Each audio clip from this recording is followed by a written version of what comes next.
Selamat pagi anak-anak ibu semuanya. Salam sehat buat kita semua. Apa kabar anak-anak ibu kelas 8? Ibu berharap kamu semua dalam keadaan baik, sehat, dan tentunya masih punya semangat yang luar biasa untuk mengikuti pembelajaran kita pada pagi hari ini. Anak-anak ibu, hari ini Rabu 5 Mei 2021, materi kita mengenai unsur-unsur drama. Sekali lagi, materi kita pada pagi hari ini, Rabu 5 Mei 2021 adalah unsur-unsur drama. Dan tentunya masih tetap bersama saya, Ibu Rismawati Malau SPD. Baik anak-anak ibu, sebelum kita melanjutkan membahas lebih dalam mengenai materi kita pada pagi hari ini, ada baiknya kita menyerahkan segala kehidupan kita, segala rencana kita, segala aktivitas kita kepada Tuhan Yang Maha Esa melalui ucapan syukur dan doa kita pada pagi hari ini. Maka anak-anak ibu, ambil sikap yang hening, ambil sikap yang tenang, ambil sikap yang layak untuk berdoa. Kita tandai diri kita dengan tanda kemenangan Kristus dalam nama Bapa dan Putra dan Roh Kudus. Amin. Segala hormat, syukur, terima kasih kami haturkan kepadamu Bapa yang baik, atas segala penyelenggaraan kasih-Mu kepada kami, buat kehidupan kami, buat kesehatan, buat kesempatan yang masih Kau berikan kepada kami. Sampai saat ini Tuhan, Engkau masih tetap melindungi kami. Sebentar Tuhan, kami akan melanjutkan aktivitas belajar kami. Kiranya Engkau mendampingi kami, Engkau menyertai kami dari awal, pertengahan, hingga akhir. Biarlah Tuhan senantiasa selalu melindungi kami. Biarlah Tuhan selalu menyertai kami. Biarlah Tuhan yang berkehendak atas segala kehidupan kami. Tuhan Yesus, kami juga berdoa buat orang tua kami, orang tua siswa kami yang saat ini ya Tuhan sedang mencari nafkah.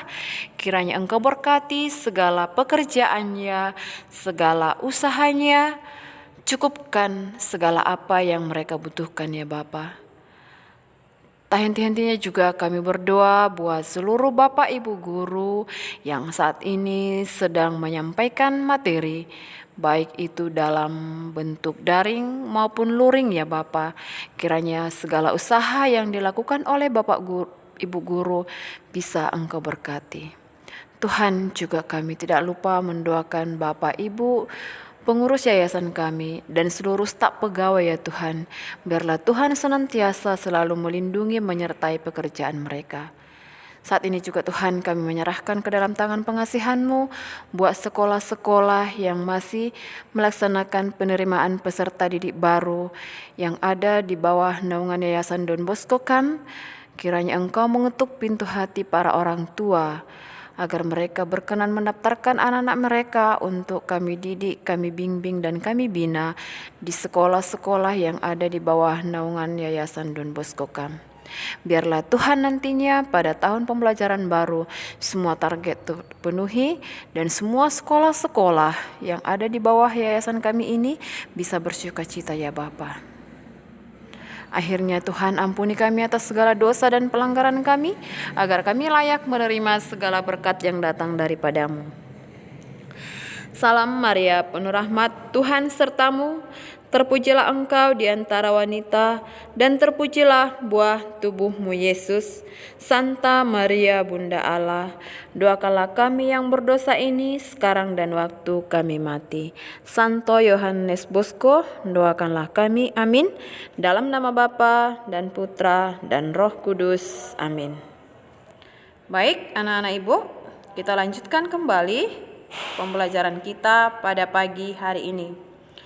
Tadi materi kita pada pagi hari ini adalah mengenai unsur-unsur drama.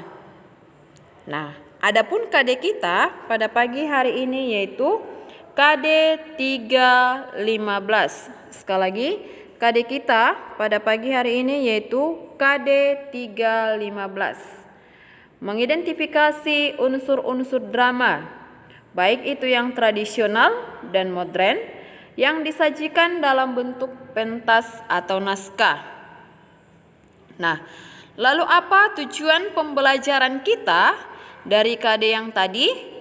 Nah, tujuan pembelajaran kita, sesudah pembelajaran ini nanti kamu diharapkan mampu memahami unsur-unsur drama. Sekali lagi anak-anak ibu, tujuan pembelajaran kita pada pagi hari ini yaitu sesudah pembelajaran ini nanti anak-anak ibu diharapkan mampu memahami unsur-unsur drama. Nah,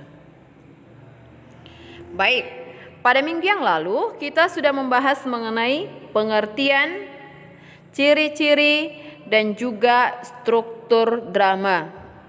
Maka hari ini materi kita adalah mengenai unsur-unsur drama.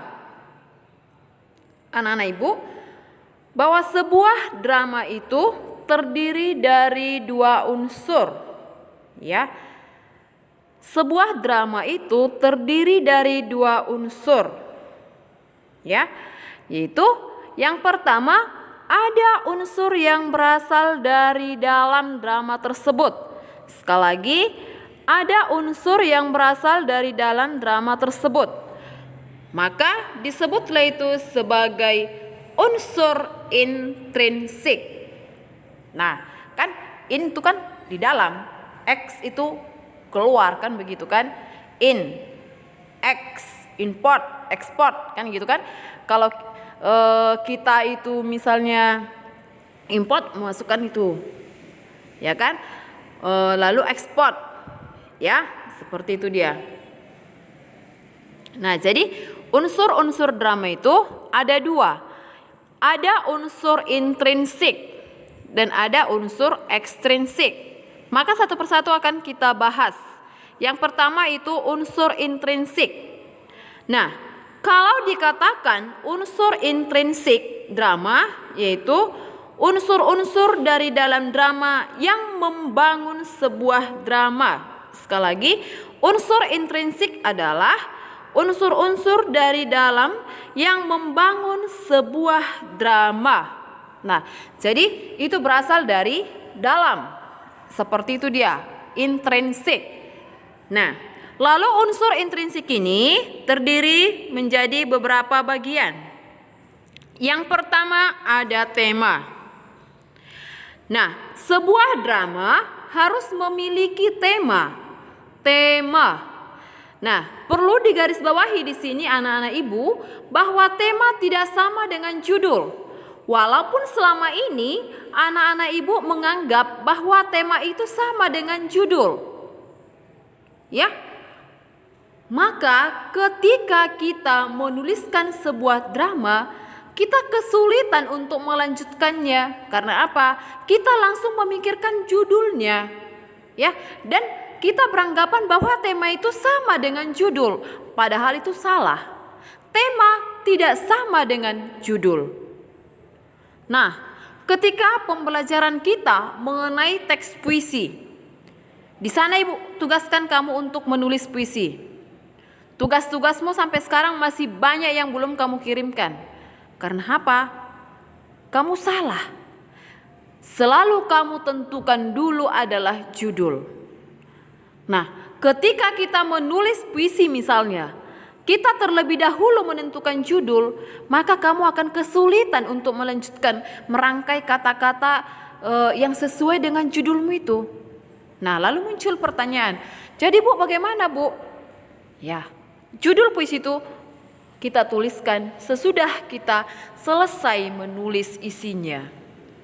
Nah, jadi begitu juga dengan drama. Jangan langsung kamu terlebih dahulu menentukan judulnya.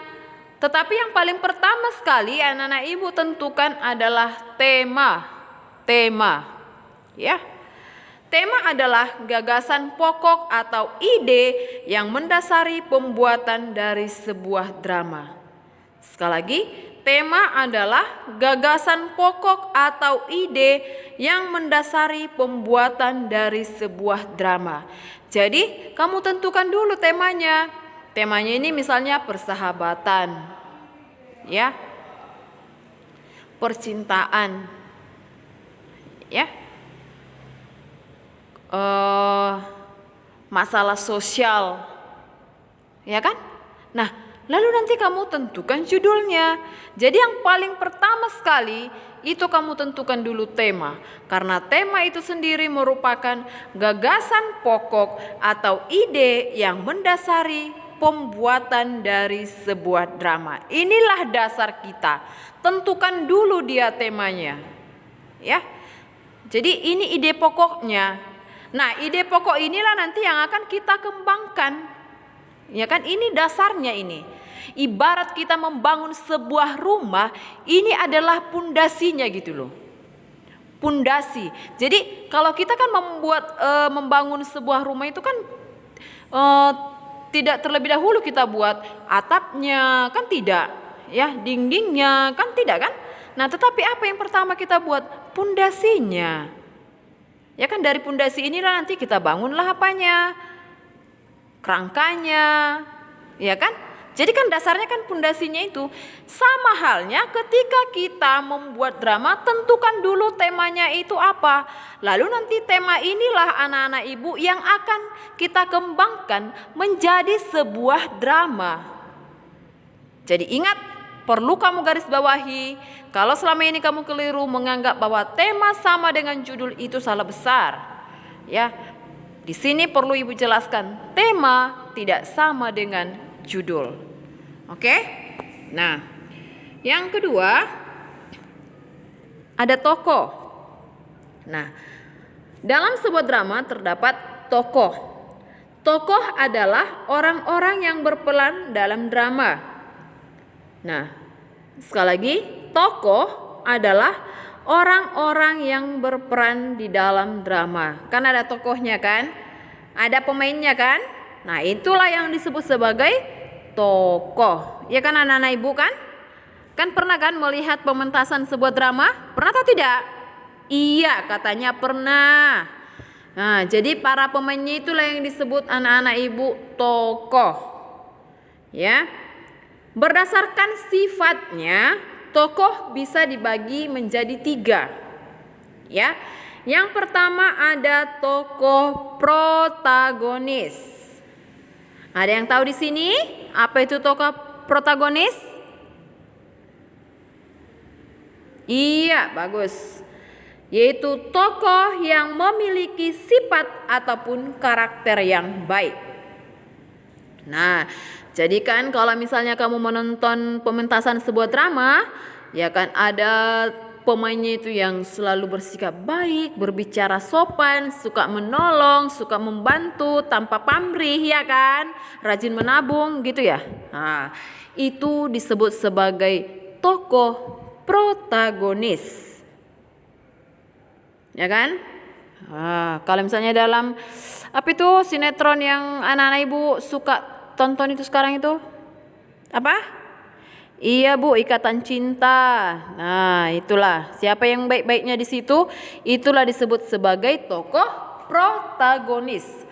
Nah, sebagai tokoh protagonis, yaitu tokoh yang memiliki karakter ataupun sifat yang baik. Yang kedua ada tokoh antagonis. Nah, kalau antagonis kebalikan dari protagonis. Berarti kalau seperti itu, tokoh antagonis itu apa? Iya, yang jahat Bu. Kalau ada yang suka menyiksa, ya kan, menggosip, ya kan? Nah, menjelek-jelekkan temannya, ya, selalu berbuat jahat sama temannya, itu disebut sebagai tokoh antagonis.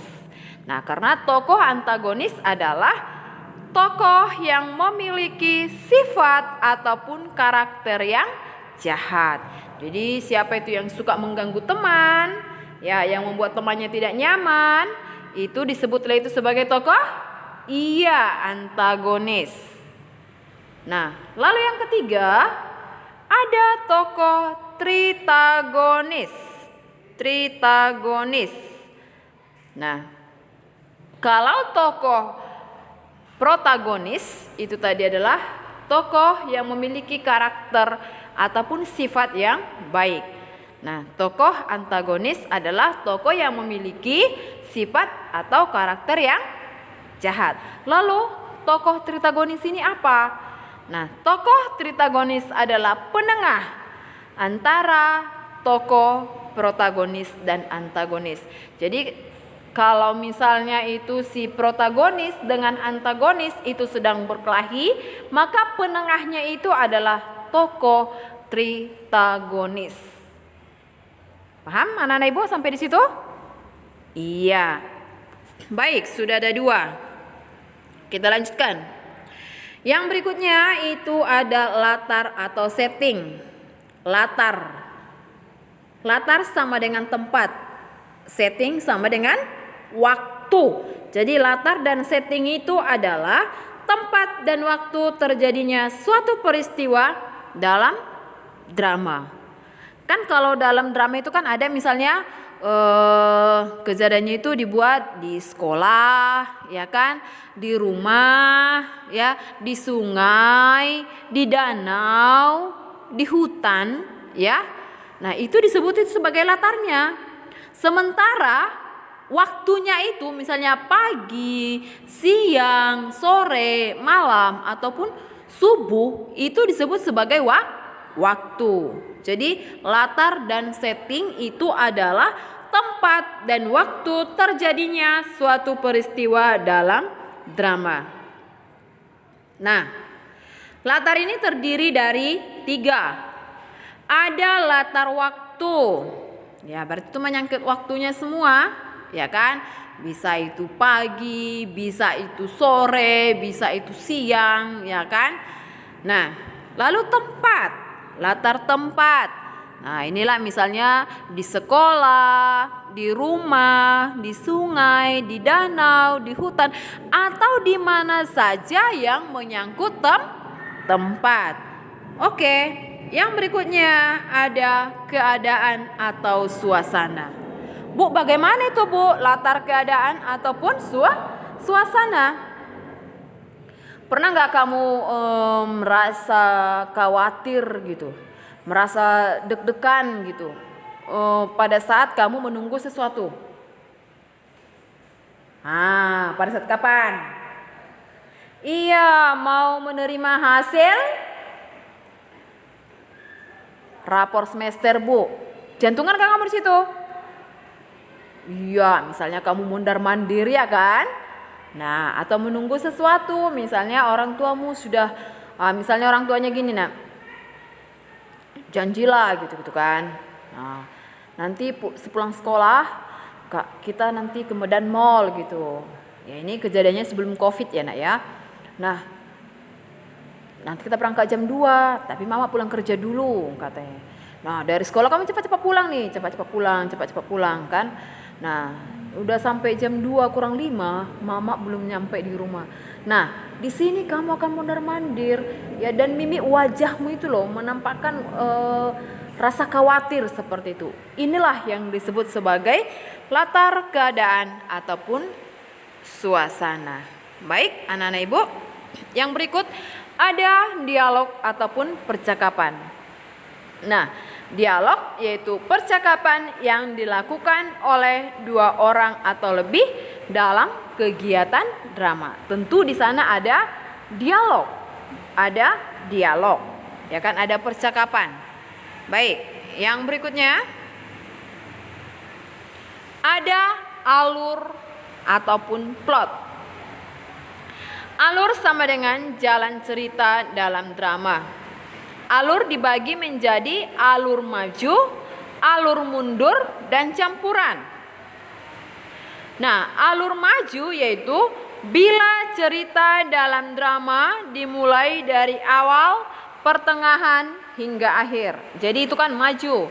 Ya, misalnya dimulai mereka berkenalan, lalu mereka menikah, punya anak, punya cucu, akhirnya meninggal. Itu menggunakan alur maju karena ceritanya dimulai dari awal, pertengahan hingga akhir. Nah, yang berikutnya ada alur mundur. Kalau alur mundur itu dimulai dari akhir, pertengahan, awal. Jadi nanti dimulai mereka sudah meninggal, ya kan? Lalu mereka punya cucu, punya anak, menikah, pacaran, kenalan. Nah, itu dia alur mundur. Dimulai dari akhir, pertengahan hingga akhir. Lalu bagaimana dengan alur yang ketiga? Yaitu ada alur campuran. Nah, alur campuran itu sendiri yaitu ya, ceritanya dimulai dari awal sampai dengan pertengahan. Nah, tetapi pada saat cerita itu kan sudah sampai di pertengahan, harusnya kan langsung masuk ke akhir dia, kan begitu anak-anak ibu ya. Tetapi ada cerita yang diulang lagi di awal. Misalnya tadi kan awal cerita mereka sudah perkenalan, mereka pacaran, menikah. Harusnya kan mereka punya anak, punya cucu, lalu meninggal. Nah, tetapi pada saat cerita itu sudah, misalnya mereka sudah menikah gitu, ada lagi diceritakan misalnya pada awal-awal mereka ketemu. Itu kan cerita di awal.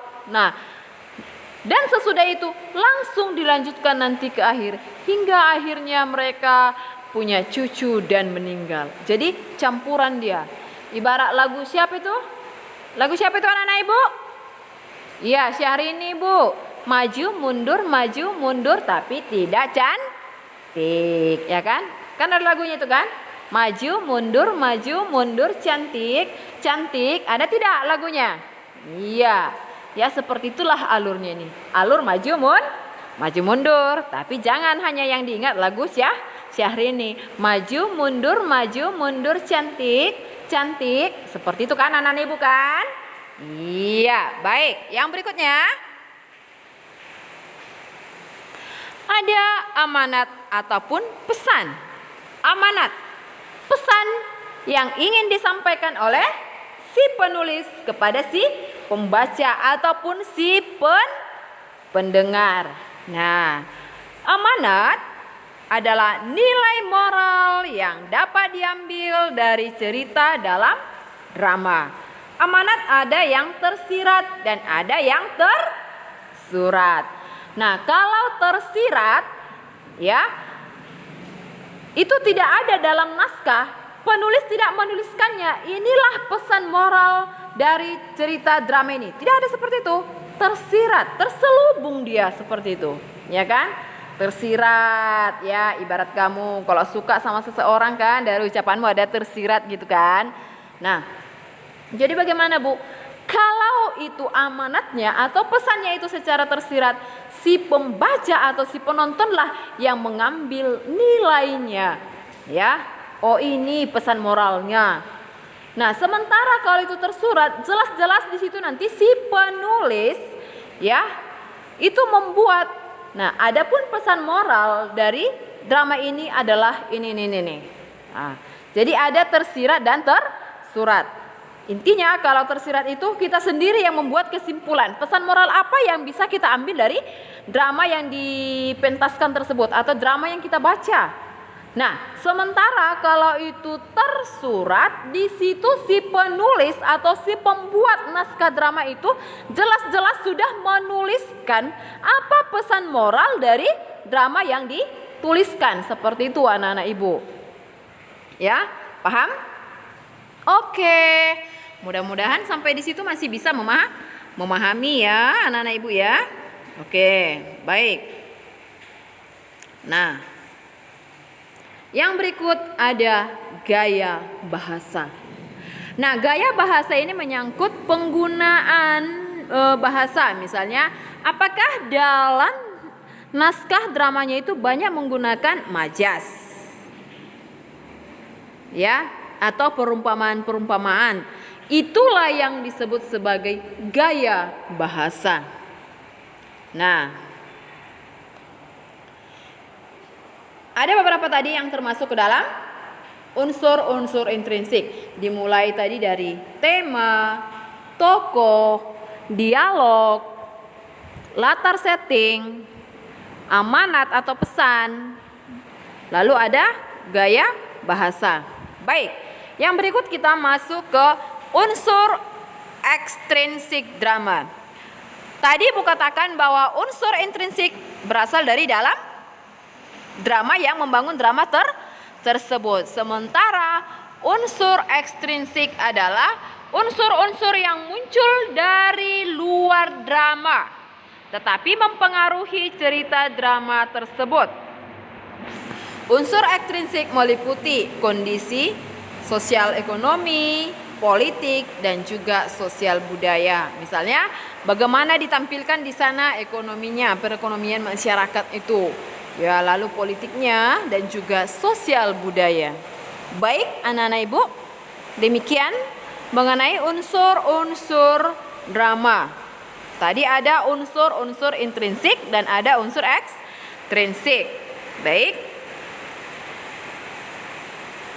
Sebelum Ibu menutup pembelajaran ini dengan pantun, sesuai dengan tujuan pembelajaran kita tadi, sesudah pembelajaran anak-anak Ibu diharapkan mampu memahami unsur-unsur intrinsik. Maka kita akan membuat kesimpulannya secara bersama-sama. Yuk anak-anak Ibu, kita simpulkan materi kita pada pagi hari ini. Ayo anak-anak Ibu. Iya. Tadi unsur drama itu ada berapa? Iya, ada 2. Yaitu unsur intrinsik dan unsur ekstrinsik.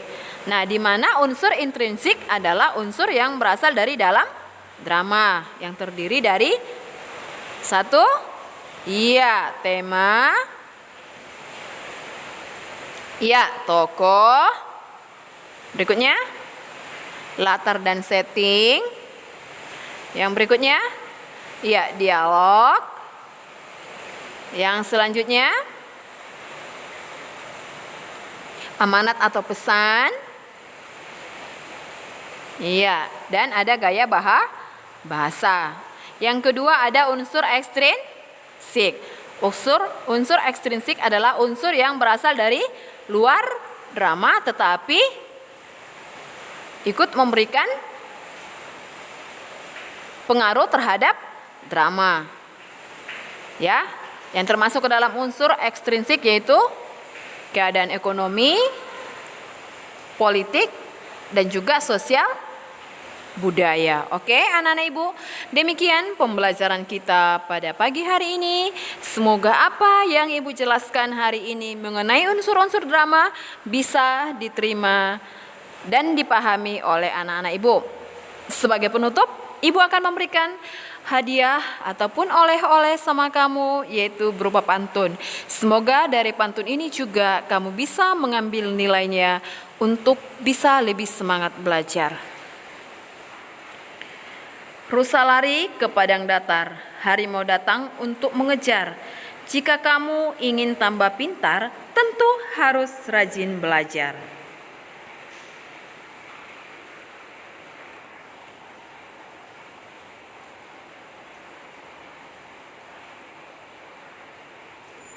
Tinggi badan amat semampai.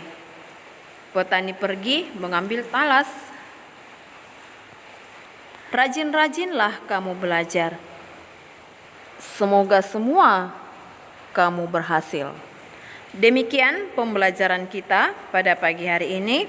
Mari beradaptasi dengan kebiasaan. Ingat pesan Ibu 3M. Selalu menggunakan masker apabila kamu pergi keluar rumah, mencuci tangan di bawah air mengalir, menjaga jarak, dan tentunya yang paling utama, jangan lupa berdoa semoga COVID-19 segera berlalu. Demikian pembelajaran kita. Salam sehat buat kita semua.